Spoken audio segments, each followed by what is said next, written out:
السلام عليكم متتبعين، كدايرين؟ لاباس عليكم؟ بخير؟ نتمنى كلكم تكونوا بخير وعلى خير. معاكم جوهره دكاليه. شحال هادي ما بقيت حطيت حتى شي فيديو، وقلت غنشارك معكم واحد الفيديو اللي بسيط وقصير. ما نتوما عارفين هادشي ديال الفيديوهات كيبغي الوقت، ومع المدرسه ومع الدراري ما كاينش الوقت باش غادا تمشي. ما نتوما عارفين مع المدرسه كتفيقي في الصباح فطري الوليدات ديهم رجعي جمعي الدار عجني وجدي الغدا. ايوا الحمد لله، اللهم لك الحمد، هذه هي الحياه. قلت غنشارك معكم الغداء البسيط اللي درت شليضه، وهنا عصير باربا والليمون والحامض كيجي زوين، وهنا خبيز ديال الدار. ايوا السر في الطاجين اللي درت ليه هاد السفود. هانتو الصراحه طارت لي هاد النباته وما بقاش لقيت باش نهزو. عزيز عليا الطاجين زوين الصراحه، كيعجبني الطاجين. شوفوا شنو درت ليه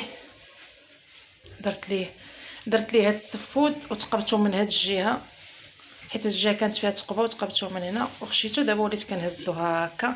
وها انت الطويجين ديالنا درتو بجميع الخضر، فيه الشيفلور، فيه البسباس، فيه بطاطا قصبيه، فيه بطاطا الحلوه، فيه اللفت، فيه القرعه، فيه خيزو، فيه بطاطا العاديه، فيه كل شيء جميع الخضار. درت هنا شويه الزيتون حتى هو بلدي.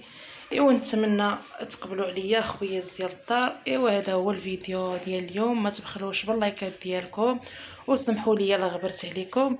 ايوا نتمنى تقبلوا على النهيار ديالنا وعلى هذا الفيديو المتواضع. ايوا نبقى مره غنشارك معكم غير لقطات. نتوما عارفين مع الدراري والمدرسه والخدمه ما الانسان ما غادي يدير، وليدات هما الاولين. ايوا نتمنى الفيديو ديال اليوم يعجبكم. ما تبخلوش باللايكات فضلا وليس امرا. هانتوما عارفين اخبيز ديال الدار، وغنتغداو بالصحه والراحه. ومشاهينكم في الطويجير الصراحه جا زوين بالخضر والخضره جديده. الخضره جديده درتها بالطويجين، كتعجبني الخضره جديده ندير بها طويجين جميع الخضر، حيت فيها واحد الفوائد زوينه للدراري بالخضر والحيمات ديال البقري. الوليدات اللي ما عندهمش المناعه مزيانه لهم جميع الخضر في الطاجين.